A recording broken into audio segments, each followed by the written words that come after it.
This is IGN. Coming up, Superman opens big at the box office. Welcome to your IGN Daily Update. But first, Nintendo has filed a copyright notice for an unannounced Donkey Kong film in collaboration with Universal Pictures. The filing for an untitled Donkey Kong Project motion picture lists Nintendo Studios LLC as the copyright holder, alongside Universal Pictures.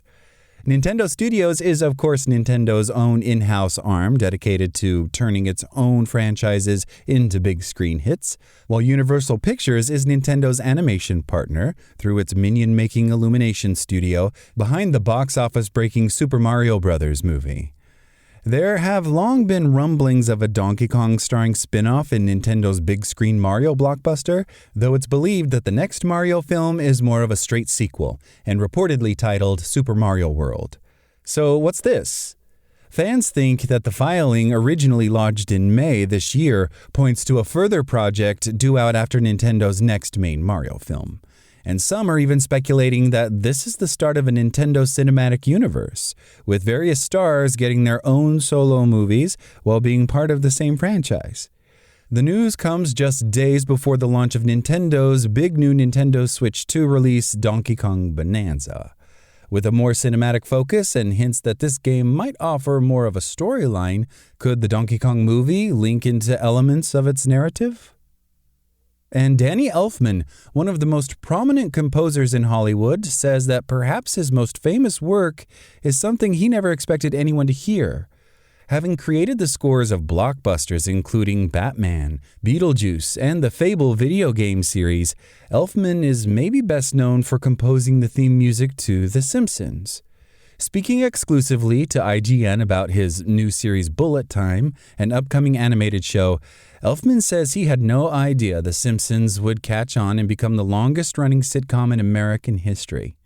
"I did that purely for the pleasure and never expected anybody to see it," Elfman says. So obviously that wasn't the case, but you never know. It's the same type of sentiment that attracted him to Bullet Time.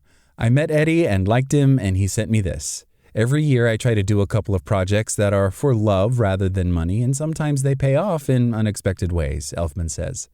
The Simpsons, which has been on the air since 1989, recently wrapped its 36th season with a shocking storyline involving the death of a core family member. Bullet Time premieres in a live audience at the Fantasia Film Festival on July 23rd.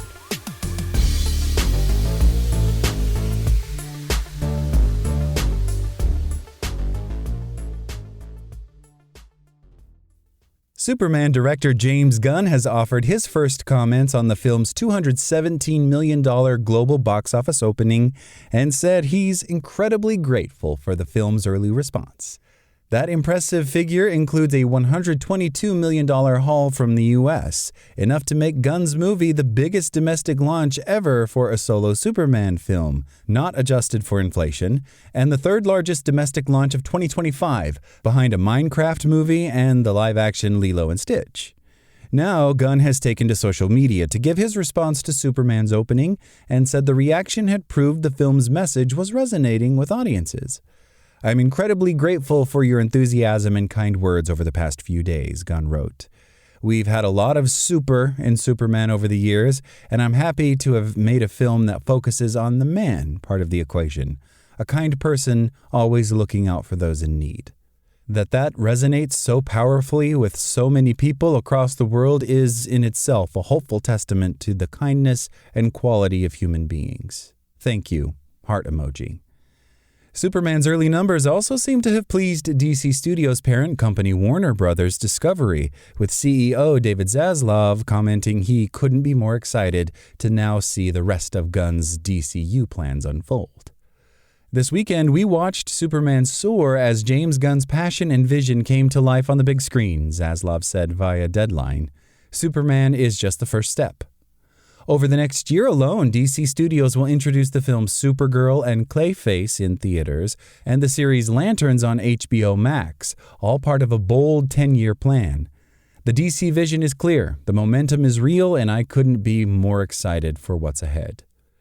For now at least, Superman appears to have done what it needs to do, though it remains to be seen how the film performs over its second weekend and beyond, and whether a relatively soft global box office performance picks up.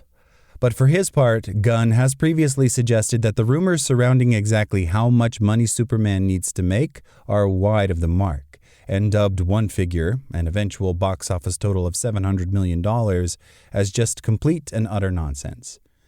Check out IGN Superman Review to find out what we think, and then head over to our Superman ending and post-credits explained to find out what it all means at IGN.com. That's your IGN Daily Update. My name is Zeke Robinson, and if you want more news on your favorite games and entertainment topics, make sure to visit us at IGN.com. You can also download our free app on your phone or console and subscribe to our weekly podcasts through the podcast service of your choice.